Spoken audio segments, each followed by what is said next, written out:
Bonjour et bienvenue dans ce troisième épisode des cahiers de vacances du Lapin d'Alice 2.0. Je suis Alice et je suis ravie de vous retrouver aujourd'hui pour un cahier de vacances allez, bleu, en peau. Cela dit, il n'y a pas eu vraiment de thème les autres jours, donc dans ce cahier de vacances, en tout cas, je vais vous présenter un top, une jupe et un pull magnifique. Alors, le top, c'est le Charonti de Tiana's Closet, donc je vous écrirai en dessous. C'est un t-shirt, en fait je suis toujours à la recherche de patrons en jersey, patrons de t-shirt un peu originaux. T-shirt basique, j'ai plein de patrons et puis voilà. Moi j'aime bien quand il y a un petit truc en plus et je trouve que il n'y en a pas tant que ça, les t-shirts originaux. Bref, là j'ai cherché longtemps sur Instagram, et non pas sur Instagram d'ailleurs, j'ai cherché longtemps sur internet quoi, et je suis tombée sur ce top, c'est une marque que je ne connaissais pas, Tiana's Closet, sur Etsy, et donc je me suis laissée tenter. Alors je vous mettrai un dessin technique, vous verrez, c'est un top qui se caractérise par ses doubles volants. Voilà. Donc comme c'était en plus c'est un top qui est assez intéressant parce que il propose également de faire les volants dans du popeline, enfin voilà, et je me dis que ça peut être sympa. Là j'avais pas ce qu'il fallait en stock, il aurait fallu un jersey, une popeline, enfin qui aillent bien ensemble. J'imaginais peut-être une petite broderie anglaise, enfin voilà, j'avais pas ça, mais bon, j'ai testé avec ce jersey que j'avais acheté à l'atelier de Gaspard et Léonie. Avec des cerises, dont une brille, j'adore. Et voilà, donc je l'ai cousu en taille S. On achète le patron, il y a les marges de couture, tout ça. Par contre, les explications sont relativement succinctes. Enfin voilà, il n'y a pas beaucoup d'explications, il n'y a pas beaucoup d'images. Enfin voilà, faut pas attendre de grandes explications. Donc ce t-shirt, dans le devant et le dos, on vient faire une découpe. Voilà, on vient en fait couper une forme de pince dans laquelle on va insérer un premier volant. Donc le volant, c'est juste un volant foncé que moi j'ai terminé avec un rouloté à la surjeteuse. On vient l'insérer dans la pince. Et on vient coudre ça comme une pince, exactement, donc c'est-à-dire assez près du bord là, et puis l'idée c'est de venir mourir en pointe ici. Donc ça j'ai trouvé que c'était pas évident, parce que d'abord mourir en pointe, on sait pas trop où on s'arrête. Je me suis peut-être arrêtée un peu loin, si on voit par rapport à... Le volant arrive ici et ma pointe arrive là, mais en même temps sinon au début il y avait du... Je m'y suis repris à deux fois parce que il y avait l'extrémité du volant qui dépassait. Donc bon. J'ai essayé néanmoins de m'arrêter de façon à peu près symétrique sur chaque devant quoi. Mais bon, ça c'est la partie un peu délicate quoi. Ensuite, voilà, on joint le dos et le devant sur les coutures latérales.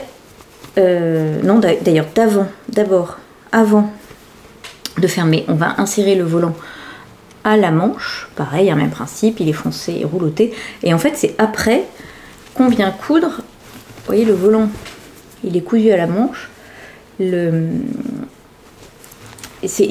m'a étonné, voilà, il est rabattu comme ça sous le bras en fait, on dirait presque qu'il est sur l'envers, et on vient coudre endroit contre endroit, le dos, le devant, et les deux morceaux de volant sont pris en sandwich. Alors du coup je me suis dit c'est bizarre là, sous le bras, il va être à l'envers. Alors en réalité non, quand on le porte ça pose pas de problème. Mais c'est vrai qu'à cet endroit-là, il est à l'envers. Ensuite on a une bande d'encolure en V, qui est classique.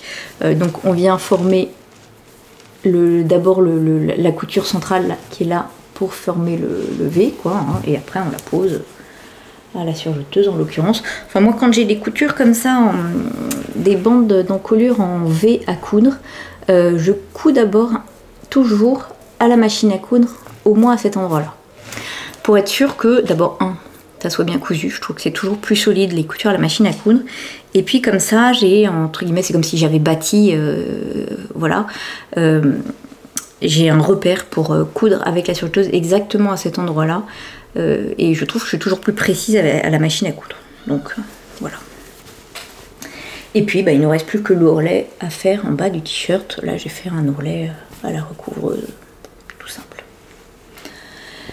Voilà, donc c'est un petit top, je l'aime bien, je suis assez contente du truc. Après, je trouve que du coup les finitions sont pas... Enfin bon, en même temps c'est du jersey, c'est pas grave. Mais vous voyez, au niveau de la pince, j'ai pas surjeté parce qu'il y avait un tout petit morceau et que là, à la fin, vu qu'on finit en... Enfin voilà, j'aurais peut-être dû surjeter quand même, essayer, mais bon, c'était tellement petit, j'ai eu un peu peur de couper le t-shirt. Voilà, ce qui fait que là c'est accru.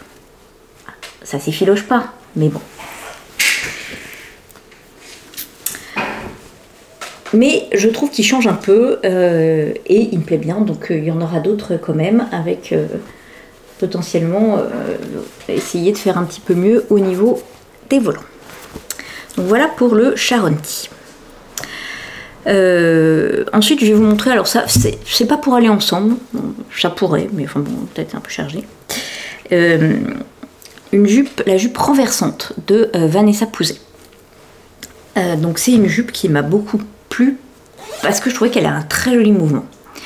Donc elle l'a montré sur Instagram, etc. Et puis elle est censée être réversible. Bon. Moi elle l'est pas vraiment. Hein. Donc bref, c'est une jupe qui est très simple. Donc en fait, si vous voulez, avec le recul, je me dis bon, des modèles de jupes très simples comme ça, voilà, oui, elle tombe bien, elle a un joli mouvement, mais enfin bon, j'en ai. Donc voilà, je l'ai achetée aussi parce qu'elle était réversible, mais j'ai pas réussi à la faire réversible. Faut peut-être que je persévère, mais bon. Bref, je vous montre. Donc vous voyez, c'est une jupe vraiment simple, hein, un peu patineuse quoi. Hein. On a un devant, on a deux dos avec une fermeture éclair invisible et puis une ceinture. D'ailleurs, pour savoir quelle taille on fait, on prend que la mesure de la ceinture. Voilà. Et ça, pour le coup, ça tombe bien. Hein, j'ai pris ma mesure, machin, et elle me va très très bien. Donc, le problème, c'est que pour qu'elle soit réversible, il faut une fermeture éclair réversible. Et là, moi, j'ai pas trouvé. Enfin, si, j'ai trouvé... D'abord, j'ai trouvé des curseurs réversibles qu'il faut mettre sur sa fermeture éclair, mais ils sont hyper gros. C'est des trucs pour anorak ou machin. Je me voyais pas mettre ça sur ma jupe. Donc j'ai pas trouvé, j'ai cherché, machin, etc. Et à la fin, je me suis dit, tant pis, au pire... je viendrai la fermer par l'intérieur si je veux le mettre de l'autre côté. Voilà, je me suis dit ça comme ça. Donc le principe, c'est vraiment, on vient faire une première jupe. Ça, c'est un tissu que j'ai acheté chez Mondial Tissu, un crêpe de viscose. On vient faire une deuxième jupe. Donc moi, c'est une viscose que j'avais depuis longtemps en stock, des coupons de Saint-Pierre. Voilà. Et on les coud. Moi, j'ai pas fait comme ça parce que j'ai eu la flemme. Donc, j'aurais peut-être suivi les explications, ça aurait peut-être marché. Hein. Donc, on vient coudre les deux jupes. On les laisse un peu pendre comme ça les deux, puisque comme c'est un peu arrondi pour que le tissu se place bien, etc. Et on vient coudre endroit contre endroit, hein, les deux au niveau du bas de la jupe. Ensuite, on rentre une jupe à l'intérieur et en fait normalement après on finit par un biais ici. Je pense que effectivement en faisant comme ça serait mieux. Moi j'ai voulu en faire qu'à ma tête. J'avais pas de biais, voilà, bon bref. Et donc j'ai cousu les ceintures endroit contre endroit ainsi que les bas des jupes et en fait j'ai laissé la deuxième ouverte au niveau de la fermeture éclair et je suis venue après les coudre à la main ici. Mais du coup effectivement, bah, ça gère moins le fait que on ait la piqûre qui arrive pile en bas des deux jupes. Donc j'ai essayé de faire, vous voyez, en fait il y en a une qui est plus longue que l'autre, voilà, même si normalement non, enfin bon. Donc j'ai essayé de faire un repli pour que ça soit... En vrai, je pourrais la porter comme ça et ça ferait genre, il y a un petit liseré. Remarquez, j'ai pas essayé. Qu'est-ce que vous en pensez? Tiens. Bref, ça appelle une... on est d'accord, ça appelle une autre version. Et si vous avez des infos sur...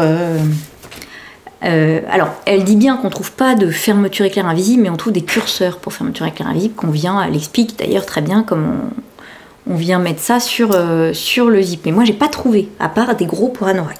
Donc, si vous avez des pistes, etc., vous savez que j'aime bien ne pas rester sur un semi-échec. Donc, voilà. Mais c'est vrai qu'elle tombe très bien, elle est assez jolie. Voilà. Donc, ça vaudrait le coup, quand même, que je recommence. Bref, voilà pour ma jupe renversante qui est quand même qu'à moitié renversante. Allez, je vous passe ces deux choses pour montrer ce que ça donne portée. Voilà, alors on reste dans une association de motifs là, c'est un peu improbable. C'est pareil, c'était pas forcément pour être mis ensemble. Donc le t-shirt, avec ses volants qui sont bien présents. La taille est bonne, il tombe bien. Voilà. Vous voyez, l'intérêt de ce montage sous les bras, c'est que ça fait pas d'épaisseur, quoi. Voilà. Et puis la jupe, qui a effectivement un joli mouvement. Et vous voyez qu'elle tombe très très bien. Voilà, j'ai choisi la taille exactement comme elle disait. Elle tombe très très bien. Et elle tourne un peu. Alors, ce que je vais faire, c'est que je vais la renverser. Et comme ça, vous me direz si l'autre côté est envisageable. Voilà, je prends renversante de l'autre côté. Bon, finalement, ça peut le faire. La seule chose, c'est que du coup, la fermeture éclair est beaucoup moins invisible, forcément. Par contre, c'est pas un souci. Vous voyez, je l'ai formé, j'ai attrapé le zip par l'intérieur de la jupe. En fait, c'est pas un souci. Donc, je me dis, il faut que j'y réessaye de faire. Pour une fois, en suivant les instructions, en faisant comme elle a dit, tant pis, même si j'ai pas un zip invisible, pour vraiment réussir à avoir une jupe réversible. J'ai oublié de vous dire, il y a 3 tailles, midi, mini, maxi, je crois. Midi et mini. Voilà, non pardon, il y a midi et mini, donc moi c'est la mini. Voilà. Et j'avais bien envie de la refaire effectivement au midi, donc pourquoi pas retester en essayant de la faire vraiment réversible. Ce qui est sympa, c'est que ça peut être aussi l'occasion de le faire dans un tissu un peu, transparent du coup, puisqu'elle est doublée. Voilà, non, finalement, écoutez. Donc voilà pour les petites coutures. Et puis aujourd'hui sort le nouveau pull que j'ai testé pour Nadia Crétin-Léchelle, le pull Twigtail. Alors d'abord, je l'adore, première chose. Ensuite, il était préconisé en laine de Dererum Natura. Vous savez que j'aime beaucoup ces laines-là. Et en mélange Ulysse et Bérénice. Et la Bérénice, je l'avais déjà tricotée une fois et j'avais beaucoup aimé. J'avais très envie de la retricoter. Donc bref, voilà. Et comme c'est un modèle elle a proposé le test juste avant les vacances. C'est un pull assez chaud, et je me suis dit, c'est parfait, ça sera mon projet de Norvège. Donc en plus, je l'ai tricoté quasiment en entier en Norvège, donc il est chargé de souvenirs. Alors, donc je l'ai tricoté, je vous dis, il y a un mélange de Ulysse et de Bérénice de Dererum Natura. Là, j'ai pas encore rangé les étiquettes. Et alors, Ulysse, c'est le coloris Lagon, et Bérénice, c'est le coloris Brume. Voilà. C'est pareil, je vous écrirai en dessous. Donc c'est pas le même coloris, mais les couleurs étaient assez proches. On est sur un bleu turquoise. Vous savez que j'aime beaucoup cette couleur. Et ça se mélange très bien. Enfin, voilà, je suis vraiment contente de la couleur qu'on obtient. Donc on obtient un Ulysse, c'est de la sport, Bérénice, c'est la lace. Donc on obtient un fil assez, je crois que je l'ai tricoté en 4,5. Je crois que Nadia, elle préconise en 4, mais Nadia, elle tricote un peu... Enfin, moi, je tricote moins lâche que Nadia, donc moi, j'ai tricoté en 4,5, donc c'est un pull qui monte vite et que j'adore. qu'ils sont bons. Alors, donc le modèle se tricote du haut vers le bas et en fait on commence par le dos à cet endroit-là. Ouais, on monte les mailles, hop, et on va faire en fait des augmentations à 3 mailles du bord, ce qui va créer cette partie oblique au début. Et puis après on tricote tout droit jusqu'à la hauteur d'emmanchure. Ensuite on vient relever les mailles le long d'une première épaule et puis on commence à faire en fait une partie de l'épaule et le premier demi devant, cette fois-ci avec le motif torsade. Voilà, qu'une torsade assez simple, hein. Donc vous voyez on commence là, au début c'est droit, puis après on va faire quelques augmentations pour l'encolure. Voilà. On fait pareil pour l'autre épaule, on relève les mailles ici. C'est pas facile là. Voilà, on commence et puis une fois qu'on est arrivé à la hauteur de l'encolure, là on va monter les mailles, récupérer l'autre demi devant et on tricote un petit peu jusqu'à arriver à la même hauteur que le dos. Et puis là on remet tout le monde en rond. Et on tricote jusqu'au bas du corps. Donc le devant est entièrement texturé hein, avec cette torsade. Et puis le dos est en jersey, en droit. Ensuite on termine par des côtes 1-1. Voilà. Ensuite il faut relever les mailles pour les manches.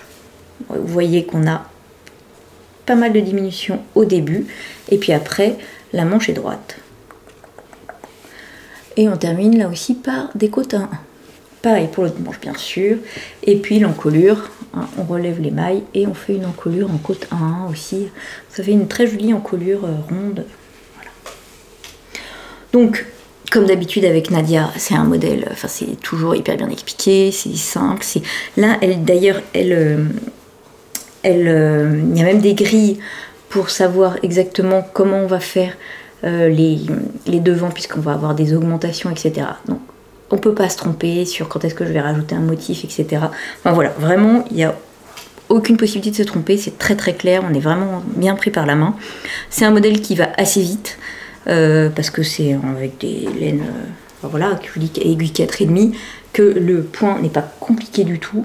Bon, moi j'ai adoré le tricoter et pas que parce que je l'ai tricoté en Norvège. Voilà.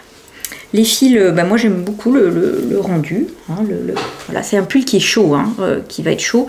Donc bien sûr, je ne l'ai pas porté et je pense que je ne vais pas le porter tout de suite. Mais voilà, je serais ravie de le porter cet hiver.